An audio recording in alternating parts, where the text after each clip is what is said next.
Hello everyone, எல்லாரும் எப்படி இருக்கிறீங்க? இப்போ நம்ம எங்கே போயிட்டுருக்கோம்னா என்னோடய ஃப்ரெண்ட்ஸை பார்க்க தான் போயிட்டுருக்கோம்.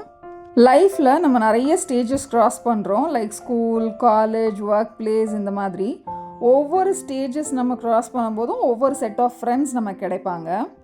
பட் யூஸ்வலாக என்னென்னா ஒரு ஸ்டேஜ்லேருந்து இன்னொரு ஸ்டேஜ் மூவ் பண்ணும்போது அந்த செட் ஆஃப் ஃப்ரெண்ட்ஸோட கான்டாக்ட் கட் ஆகிடும். நெக்ஸ்ட் செட் ஆஃப் ஃப்ரெண்ட்ஸ் நமக்கு கிடைப்பாங்க. ஸோ இதே மாதிரி தான் போயிட்டுருக்கோம். பட் இந்த ஸ்டேஜஸ்லாம் க்ராஸ் பண்ணும்போது சில பேர் மட்டும் நமக்கு ரொம்ப க்ளோஸ் ஆகிடுவாங்க. They become actually close to our heart.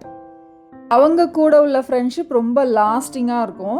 உங்களை பற்றி எல்லாமே அவங்களுக்கு தெரியும், அவங்கள பற்றி ஒன்று விடாமல் உங்களுக்கு தெரியும். ஸோ அந்த மாதிரியான ஒரு ஃப்ரெண்ட்ஷிப் தான் எங்களோட friendship. More than 15 years of friendship. என்னோட பெரிய பார்ட் ஆஃப் த லைஃப் நான் அவங்களோட ஸ்பெண்ட் பண்ணியிருக்கேன்.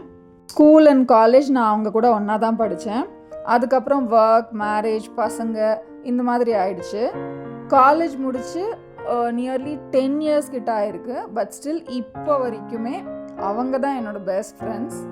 இந்த மாதிரி ஒரு ரிலேஷன்ஷிப், இந்த மாதிரி ஒரு பாண்ட் ஸோ கிடைக்கிறது ரொம்ப tough. So we are very lucky.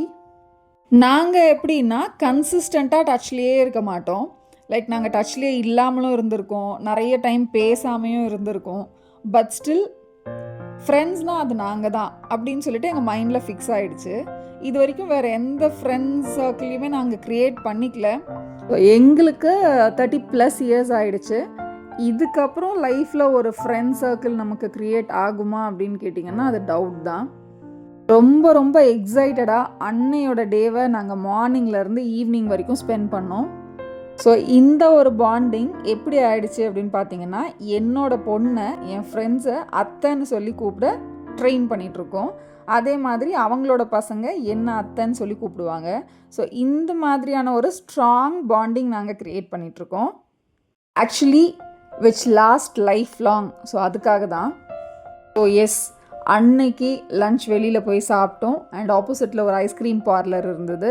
அங்கேயும் போயிட்டு நல்லா நமக்கு பிடிச்ச ஃப்ளேவர்லாம் வாங்கி சாப்பிட்டுட்டு அன்னைக்கு டே எப்படி போச்சுன்னா சொல்கிறதுக்கு வார்த்தையே கிடையாது. அவ்வளோ அவ்வளோ டிலைட்டடாக இருந்தது. ஃபேமிலி, பசங்க அப்படி ஆனதுக்கப்புறம் நிறைய ரெஸ்பான்சிபிலிட்டிஸ்.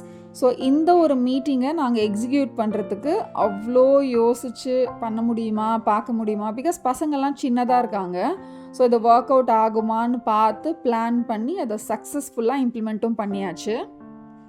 இந்த ஒரு மீட்டிங் எங்களுக்கு பேக் டு ஸ்கூல் டேஸ் கொண்டு போச்சு.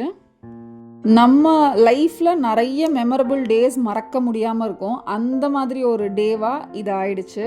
ஸோ எங்கள் 3 பேருக்குமே அந்த ஒரு நாள் எல்லா ஸ்ட்ரெஸ்ஸையுமே மறந்து ரெஸ்பான்சிபிலிட்டியிலேருந்து வெளியில் வந்து ஹாப்பியாக மட்டுமே இருந்த ஒரு நாள். அண்ட் ஈவினிங் போல் குட்டியாக ஒரு ஷாப்பிங்கும் போயிருந்தோம். பிகாஸ் என் ஃப்ரெண்டு வீட்டு பக்கத்துலேயே தான் இந்த பெரிய ஷாப்பிங் ஸ்ட்ரீட் இருக்குது. அண்ட் எங்களை ஈவினிங் கிளம்பவும் விடலை. டின்னர் முடிச்சுட்டு தான் போகணும்னு சொல்லி அவளும் அவளோட ஹஸ்பண்டும் எங்களை டின்னர் கூட்டிகிட்டு போயிட்டு அதையும் முடிச்சுட்டு அந்த டேவை கம்ப்ளீட் பண்ணி தான் அனுப்பிவிட்டாங்க. So sweet of them actually. So அன்னையோட மீட்டிங் சக்ஸஸ்ஃபுல்லாக கம்ப்ளீட் பண்ணியாச்சு. இந்த மாதிரியான ஒரு மீட்டிங் இதுக்கப்புறம் எங்களோட லைஃப்பில் கண்டிப்பாக அடிக்கடி தேவைப்படும். Thank you so much for my friends for being a big part of my life. So உங்களோட லைஃப்லேயும் இந்த மாதிரியான ஒரு ஃப்ரெண்ட்ஸ் இருக்காங்க அப்படின்னா கண்டிப்பாக மறக்காமல் அவங்களோட நேம்ஸை எனக்கு கமெண்ட்டில் பிங் பண்ணுங்கள்.